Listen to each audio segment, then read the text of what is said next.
I'm trying to get to you in a hurry and I'm mashing buttons, Greg, and it's the wrong button that I end up mashing. And it's out of control already on a Friday, but I wouldn't have it any other way. Where are you specifically? I know you're traveling, but where are you? I wish I could say I was in like Seoul or Bulgaria. No, I'm in Chicago. Okay. How much time do we have you? Do we have you for like 20 minutes? Will that work? That's perfectly fine. 20, 25, 30 minutes. Perfect. Okay. Because I didn't know if you were getting removed from the location that you are currently in early, and if the folks are going to be banging on the door and it's going to be like housekeeping. I apologize if Wi-Fi is not that great. I have do not disturb on the door, so it should be all right. It's all good. What I wanted to do first and foremost was the last time that, for those that might follow you on the IG, the Gram, or the Insta, there's the man's coffee. It wouldn't be a morning without his coffee. You were spending some time with the Unified team with Atlanta United, and I thought it was really cool that Atlanta United invests as much as they do consistently with the Unified team. Marty Jellamy, the head coach, and the time that we get to spend with them.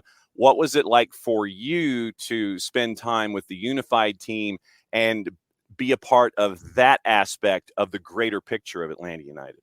Yeah, I think you really sometimes when you're in organizations, you don't. It's interesting you say that. I had a speaking engagement with a very large corporation and spoke to VP engineers a couple of days ago from all around the Atlanta-based area, and they had asked me what makes up a successful organization within soccer. Right, they're thinking about themselves and trying to help me put it into perspective of even coming from a professional athlete. And I said, I think what makes up a successful organization is not just the top dogs, right? It's if you look at an organization of Atlanta United, the only thing you think about are the players, because that's all you see every weekend. And sometimes you really don't pay attention to all the other assets that organization has, or all the other little pockets that organization has. And I think Atlanta United does a very good job of really highlighting those different sides of every organization, whether it be the front office, whether it be the equipment managers, whether it be the people in the background from sales to sponsorships. And then you have the Unified team, which is aligned perfectly with the first team. They get just as much as attention. They are a part of what it is to be United. So I remember the very first day, player relations, and she's made her way up, but Marissa Aarons, and now it's Lena Saul who's responsible for the Unified, but it used to be Marissa Aarons. And I remember the very first day she came up to us, all of us, and she gave us a list of all community engagement that we wanted to be a part of. And it was just a list of everything. It was the Humane Society. It was Unified. It was Kick Childhood Cancer's Ass, right? It was all these different engagement, community engagement, and just community relations that we could be a part of. And I checked off every single one. The only one I did not check off was the child's cancer, because I had served as an ambassador within Tijuana for about 3 years of that program.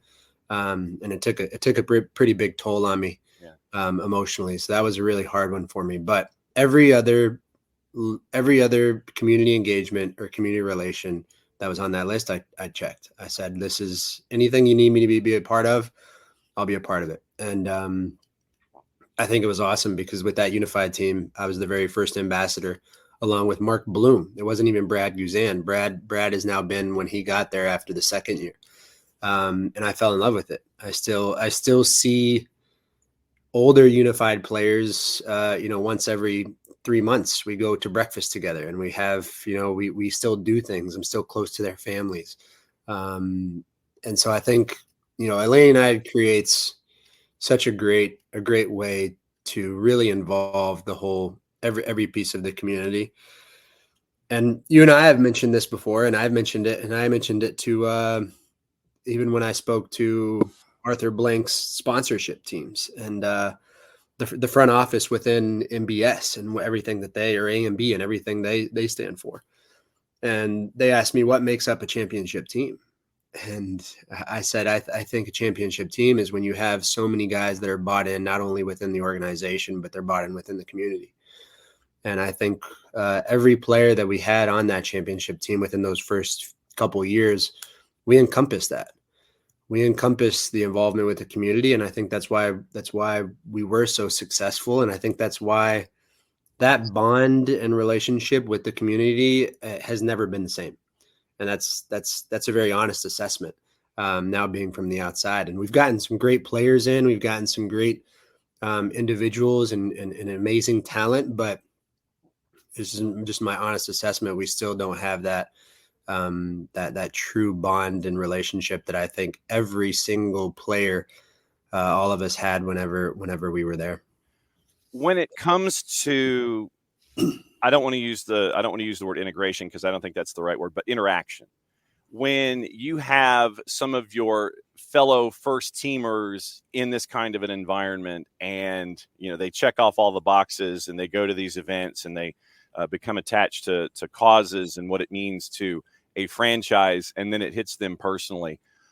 What's it like for you as someone who is as profoundly invested across the board as you are in these causes to want to help out and be a part of a team and a community? What's it like for you to see each of these different teams and see all of these different engagements and see your teammates embrace them where they might not have necessarily, going in, it's like, okay, yeah, I'll check a box, and then they get in and then they're vested and you get to see that kind of a light come on. What's it like to see your teammates embrace it as much as you have?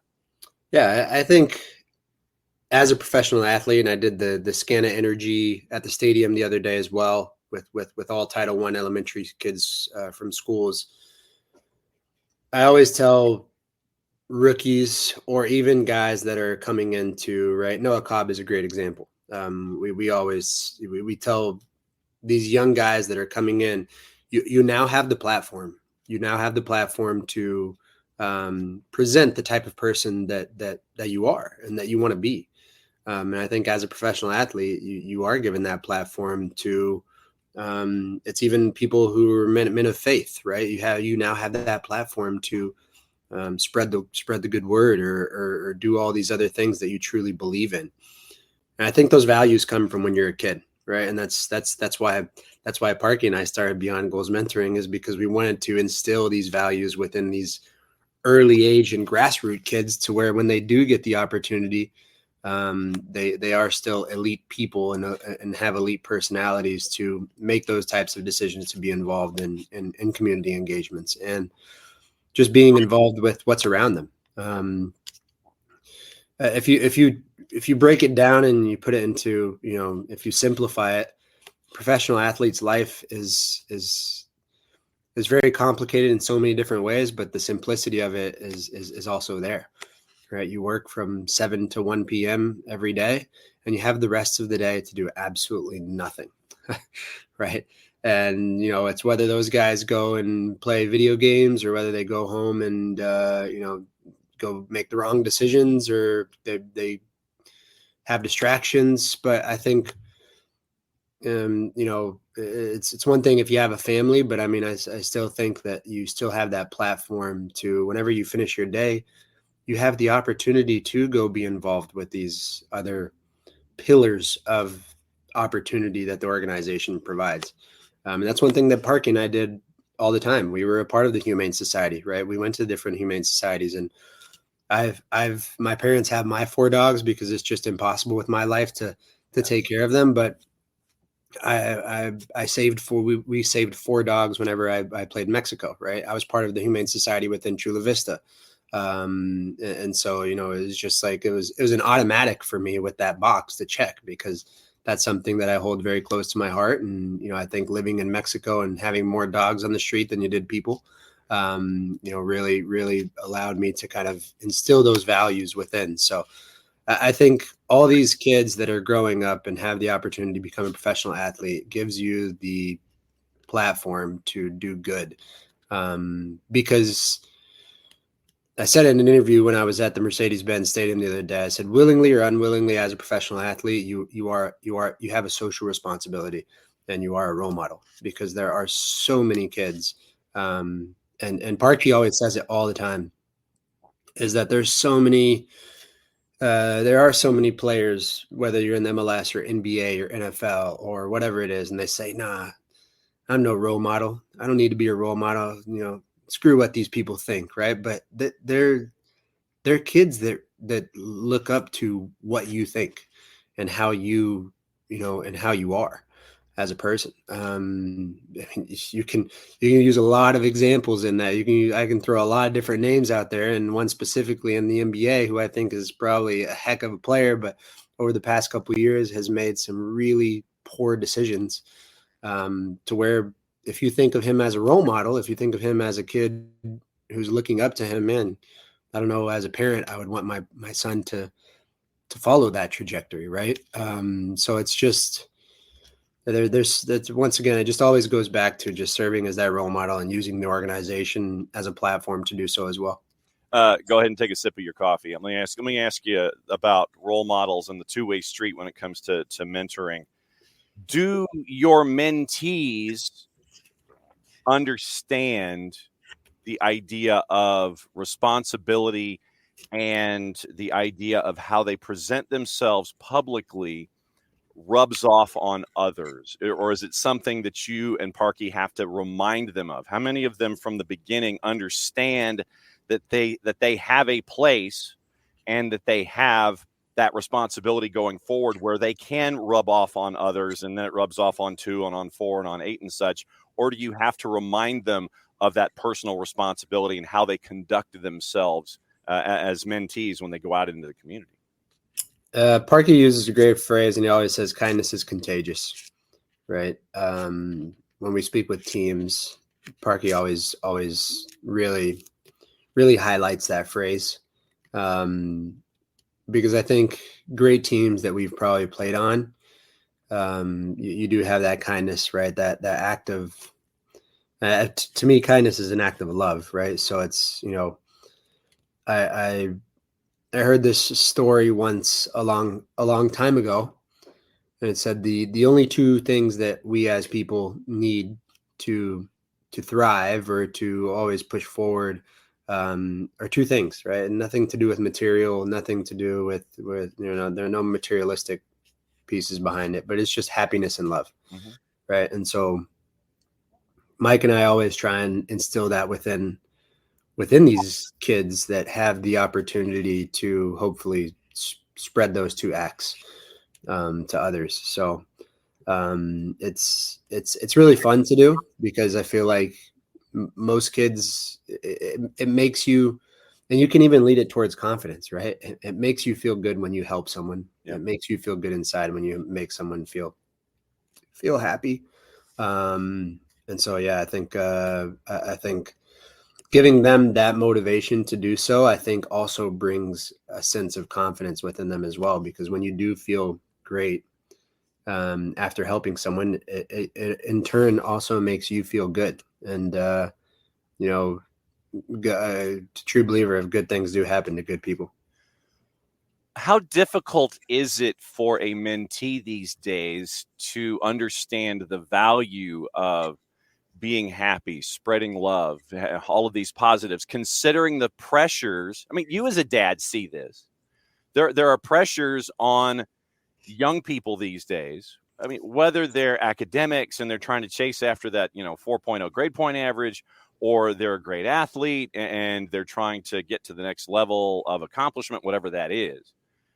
How difficult is it to have young people today understand about happiness, love, all of it rubs off, and you can pay it forward and all these kinds of things, considering all of the pressures that surround them externally these days? That's a difficult one. Having kids, you always think about the what ifs, or the negatives that are around us, right?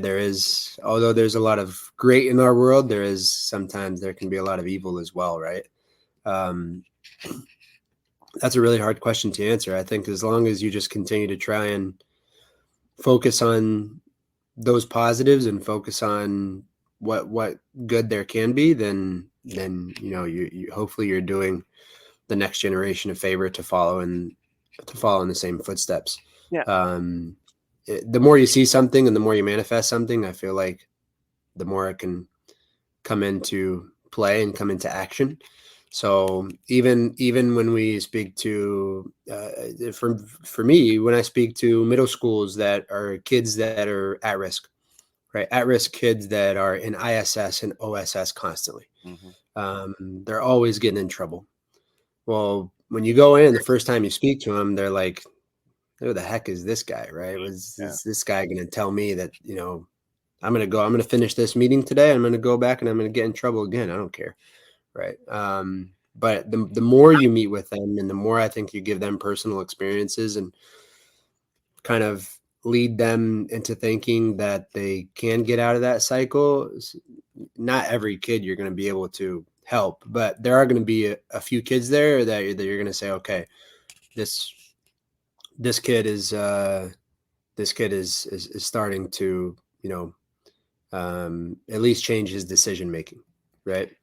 And that's the whole goal. Yeah, and because when you are you mentioned ISS and OSS and not really wanting to pay attention to adults because of all of the negative influences and the negative feedback, negative comments, negative influence, all these kinds of things that weigh on young people these days and adults. I'm not going to lie. I mean, obviously we have negative influences on us as adults as well, but specifically with the younger people that are there today, it's I think that you have to kind of break down that wall, and it might be a little harder for adults to do it these days just because of everything else that's going around. I think that when we were younger and we were of that age, the interactions were probably a little bit more face to face and probably meant a little more and had that much more impact because we didn't have all of the things going on around us and sensory overload, all these other influences, and that we had direct contact. So I think that it's probably tougher, but when you can break through and show them that if you do that one act, if you're being kind, then it rubs off, and then you continue to be kind, and then the message continues to impact that individual. It's just that first time with a young person, and then reminding them over and over again with that positive reinforcement. I think that that's key in helping younger people these days, is that positive reinforcement aside from all of the negative stuff that is going to be bombarding them from all over the place. Yeah, you said it. It's just continuous reinforcement is what it is. The more you see something, the more you believe in it.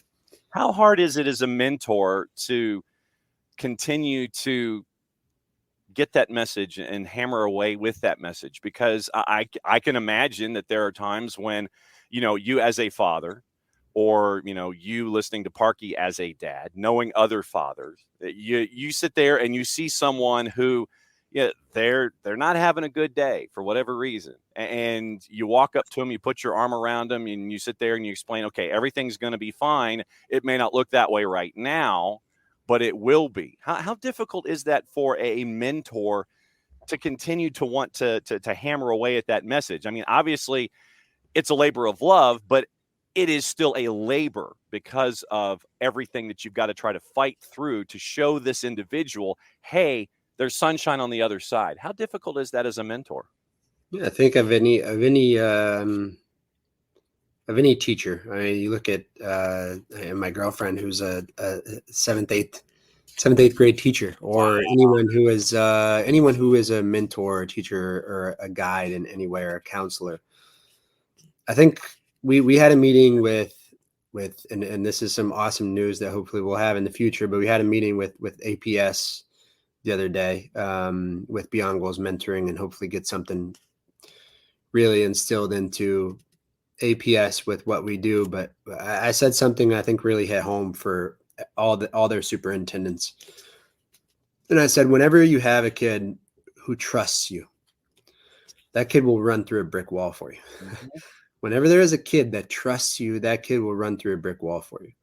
And it's so true. Whenever there is a kid that trusts you, and you build that trust with them, the easier it is for them to listen, and the easier it is for them to really take into everything into account of what you were saying, and hopefully try to implement it in their everyday lives. And having kids being bought into something is one thing, right? As Parky and I have experienced it with boys and girls clubs, or sometimes soccer in the streets, or where we partner with all these organizations. And I have to look at it as if I'm going in and I'm speaking to 50 kids, and only 6 of those kids really listened to everything I said and really took it all in, then it's a success. Because, I think in my mind, in my eyes, it's okay. It's a success because those 6 kids are going to start to implement certain things, and the other kids, it's going to be contagious. Those kids are going to start implement things in their lives and their school, and their behaviors and their actions are going to start being better, and they're going to start moving upward. Their trajectory is going to be upward. It's not going to be stagnant. It's not going to go down. And the other kids that they are surrounded by, that's something that usually motivates you, right? When you see other kids that are maybe in the same cycle that you're in, but they were able to get out of it and they're able to have a positive trajectory.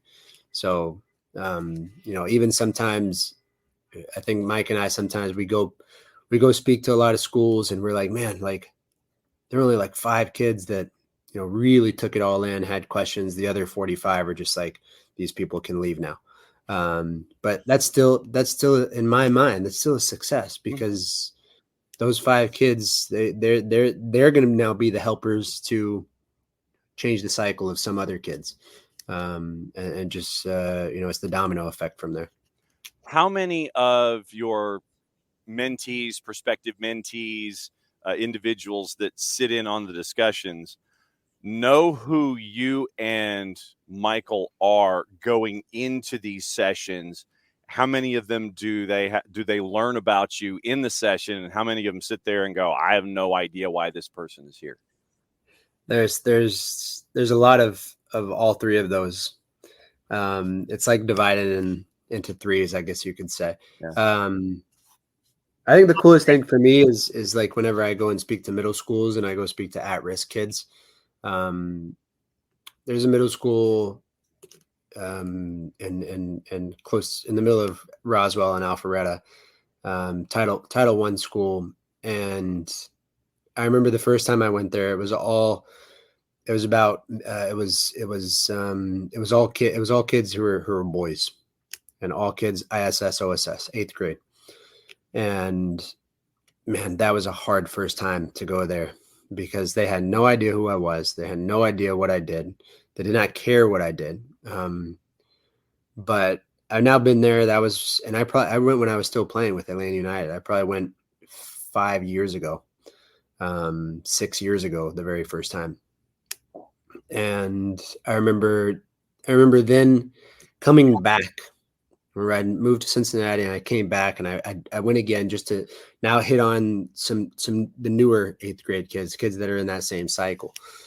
And I just remember getting there, and I remember the head counselor of that school had told me, man, there are so many kids that we had within that initial group that you used to speak to when you were here with AU that flipped it around. That flipped it around before high school, that completely change of mindset. They're doing great. They have jobs now. They have this, et cetera, et cetera. Like those are awesome stories that you want to hear, is because those kids had no idea. They could care less about soccer. They could care less about anything. But I think once you go back to, once again, if you're able to kind of gain that trust, then they listen to you that. And sometimes I tell this to parents all the time. That's my selling factor to parents, is that our kids don't want to listen to mom and dad. They don't want to listen to mom and dad. And sometimes they don't want to listen to their teachers that they see every single day. Right. And so sometimes whenever you have another voice or another soundboard that comes in, it's an additional asset of support that can help in a massive way as well. Wrapping up our time with Greg Garza here on the Friday Free Kick. Yeah, let's speak some soccer, man. All right. So Atlanta and Philly this weekend. It's our Achilles heel, man. But when you're going up against a 4-4-2 diamond, which is like going up against like the veer or the option in college football, it's an odd duck, but it does create opportunities.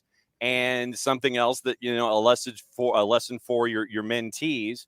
Philadelphia is more than happy to muck it up. They want to sit there and they want to push, they want to prod, they want to foul, they want to goad you into situations, make you knock you off of your game. They're so good at it. And they annoy the ever-loving ish out of you, and they force you to have to kind of rethink and regroup and adjust to them. And they might be at full song because it looks like Andre Blake is cleared concussion protocol. Last two times, though, it's been a goalless draw, and then Atlanta last year won it 2-0 because Thiago had himself a day. What do you think? That's always such a tough team to play against. Everybody has the same opinion and idea of who Philly is. I mean, Ale Bedoya is like he encompasses that. He's always been that player, and that's what has made him successful. And although I don't know if he still starts. He's in the middle of. But I mean, still, it's those guys. They have so much faith in what he has instilled with every single player there. He's such a great leader. Leads by example, leads by action. So. It's a tough team to play against. I think it can. My only idea is that when you play a 4-4-2 diamond, you play a 5 in the back, and just play a 5-3-2, and or a 5-4-1, right? Yeah. I just remember whenever we played LA Galaxy and they played a 4-4-2 diamond. When it was Ibra and Alessandrini and all those guys, that was one of my favorite games. And I think I told you before, that was my favorite game I've ever played in Atlanta United jersey. It was against LA Galaxy in LA. And we were licking our lips before that game because we knew they were playing a 4-4-2. And I just thought to myself, man, I'm going to have so much space. I'm going to have so much space playing this wing back. Alessandrini is not going to defend me. He doesn't want to defend. And I'm just going to be able to bomb forward. And I just remember Julian and Gressel got that ball so many times. We got the ball I had so many touches that game. And it was like the funnest game I've ever played. Besides maybe the Chicago game where they got a red card at Bobby Dodd. I don't know if you remember that game too. I think I had like 400 touches in one game. I think we had I just remember being so involved and having so much fun. And I was just those are probably some of my two favorite games ever playing with Atlanta United. But I just remember when you play a 4-4-2 diamond, it all depends, right? Hopefully Gonza has done his homework. That's short for Gonzalo. There you go. But hopefully he's done his homework, and but you never know what you can get with Philly. Yep, and so it sounds like the way that you're describing things, it might be a day for Caleb Wiley and Brooks Lennon down the wings. Because if you're talking about personal experience, that sounds like Brooks with his crosses, Caleb with his runs, and it'll be fun on the outside. I don't want to get you kicked out of the hotel. You're fine. So I heard cars in the background, so I don't know if they're honking at you or whatever, but we're good to go. Thanks as always for coming on, being on the road up there at the North Pole, and once again, thank you, my friend. It's great. What time's the game tomorrow? It's Sunday. Oh, it's Sunday. Oh, you're right. It's one of the only Sunday games. Sunday, I think it's 2:40. Okay. So we're in good shape. So yeah, you get Saturday to watch everybody else. Sunday with Atlanta and Philly. And no, it'll be fun. But as always, my friend, it's great to catch up with you. Great to see you. Great to see you continued globetrotting, miles and points, my friend. We'll catch up with you next time. See you guys. Thanks, man.